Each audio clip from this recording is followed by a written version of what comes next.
He came home late from the dinner I didn't attend, not drunk, not angry, not wounded, just successful. The deal moved forward. Someone on his team had stepped up. They'd hit a stride in conversation, found common language, laughed in the right places. He kissed my cheek, grateful, distracted, still energized from the night. I waited for the part of the story where my absence had been catastrophic. It didn't arrive. The house stayed upright. The world kept spinning. They liked him without me. He went to bed quickly, worn out from travel and momentum, and fell asleep almost immediately. I lay awake beside him and thought a sentence I didn't say out loud. So it works without me. Not bitter, not resentful, just honest. The next few days were functional. Nothing wrong enough to name out loud. Nothing right enough to quiet the noise in my head. He traveled again. Of course he did. That is the life we built. I stared at my calendar like it was a mirror. A few days later, I was driving home from an errand I can't remember now when the song came on. Not loud, not searching for it. Just there, rising through the speakers the way certain songs do when you've forgotten you still carry them. 5 a.m. in London by O.E.G. A track I hadn't heard in months, but recognized in the first three notes.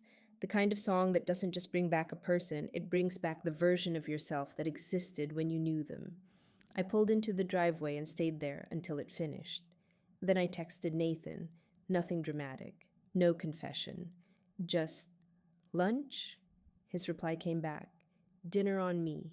Find a spot you want to check out. Nathan. The friend from before all of this became what it is now.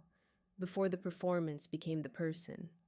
We met at a quiet Ethiopian restaurant in the city, the kind with good light, real plants, and waiters who know when to hover just out of earshot. He looked like himself, which is to say he wasn't performing.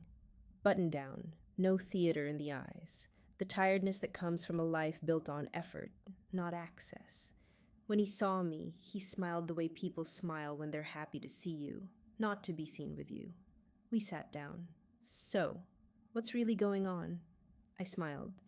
Of course that's where he would start. I stopped going to things I don't want to attend.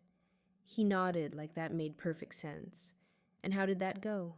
Fine. That was the strange part. The world didn't end. He still closed the deal. And that bothers you. Yes. Why? Because I spent years believing my value was making things easier for everyone. And when I realized he could manage without me, I realized I had built a life where I am decorative. He didn't rush to contradict it, just stayed, present, steady. You're not decorative to you right now. You sound like someone who finally turned the lights on in her own home. My shoulders dropped without my permission. I traced the condensation on my glass. I don't recognize myself lately. And for once, I don't mean that negatively. Then he said my name, spoken the way only someone does when they've known you through many versions of yourself. Paige. You've been performing excellence since the day I met you. I didn't answer. He continued. The problem with playing the role perfectly is that everyone forgets it's a role, even you.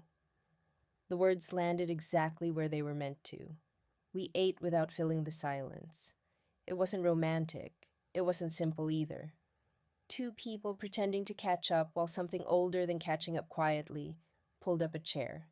He asked about my husband. I told the truth. Not cruel, not edited. How are you sleeping? Not well. He nodded like that tracked. You look more like yourself. I shrugged. I feel more like I'm a problem. He shook his head slowly. No, you feel like a person who stopped negotiating with herself. The check came. Neither of us reached for it right away.